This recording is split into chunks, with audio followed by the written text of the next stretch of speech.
What's up, everybody? It's Q from Retro Q Gaming, and I'm here to tell you one thing. And that one thing is that war never changes.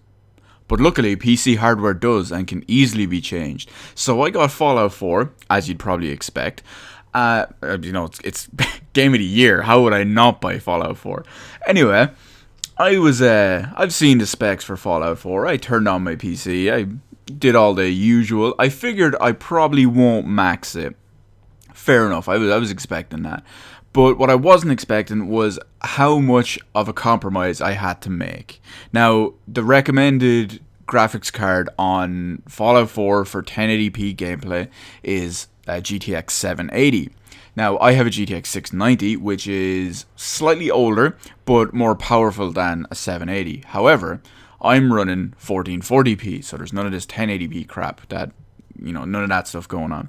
So, as you can see in this video, this is done on purpose, you can actually see the settings I have to use, which are a mixture of medium, high, and one or two ultra as well.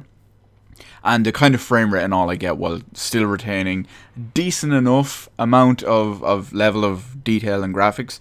And at the same time, the problem is the frame rate. I doubt the game is broken or anything like that, and I've had no issues so far, gameplay wise or anything.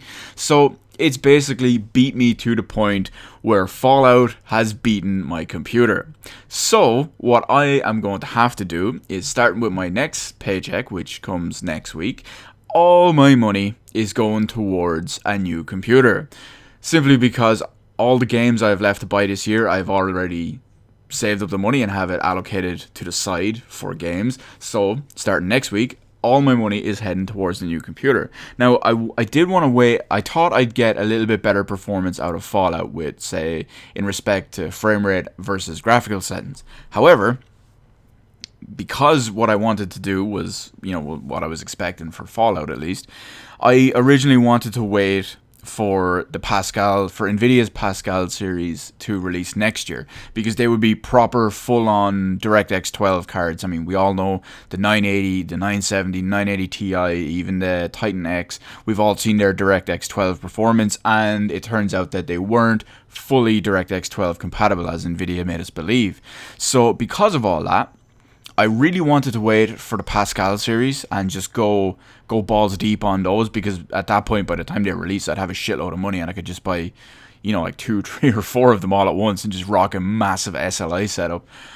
But because of the performance and everything I'm getting on Fallout, I know I said that like a minute ago, but because of all that, I might just buckle down and buy a single, possibly 980 Ti in the meantime, just to keep me going. I mean, my CPU it's an i7 2600K. That's not a problem. The 2600K is still fantastic to this day. Just overclock it and boom, it's as good as a 4770 or 4770. It's pretty much close enough to that if you just overclock it a little bit. So CPU is not the problem, and the benefit is, once I do, even if I get, say, just a single 980 Ti, what I can at least do is I can transfer it to the new machine whenever I get it, or whenever I decide to put it together.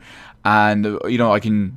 Now, fair enough, if I was when I do build a new computer, I'll get a new CPU. I'll probably get like an i7 5960X. I know people are just going to say to me, it's like, well, that's not great for gaming. Well, it's pretty much doesn't offer a real advantage over maybe like a 4770, or I'd have to compare it to the new Skylake i7s, but I could also end up getting a Skylake i7 depending on how it goes, because it's not just for gaming. I do all the video encoding and all as well, so I want to see. I don't mind spending the money. I know a 5960X is considerably more expensive than a Skylake i7.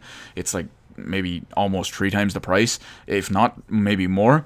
But anyway, I don't mind paying the money based on what I'll get performance-wise for it. If a 5960X is considerably better than a Skylake, I'll go with that. If it's not considerably better, I'll just go to Skylake and use the money on other stuff.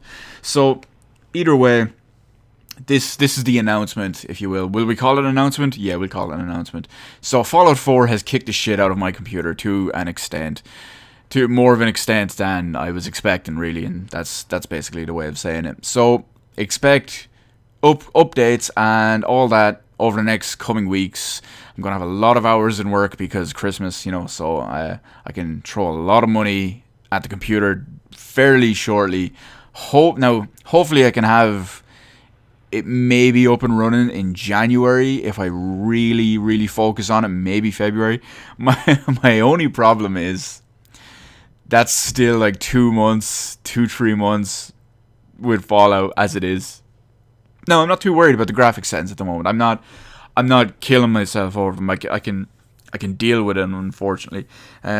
Yeah, that's basically it. So let me know in the comment section below if you've had any situation where a game has beaten your computer into submission and you just broke down and ended up upgrading specifically for that.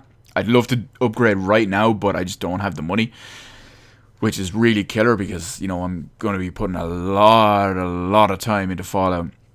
And let me know what you think as well. If you have any hardware suggestions, like I mentioned already, I'm planning on going on either 5960X or a Skylake i7. Some 980 Ti's, preferably, 4 of them maybe. We'll obviously have some DDR4 RAM in there too. See what CPUs, or not CPUs, we see what not GPUs, let's go again, third time lucky, what PSUs, motherboards, cases, because I'd properly upgrade to new case, SSDs, mechanical hard drives for like mass storage and all. Let me know all that. If you have any recommendations or any experience with all that, let me know. Other than that, hit the like button, hit the subscribe button. You can follow me on Twitter, details in the description below. Thank you for watching, and I'll see you in the rest of the videos in my channel.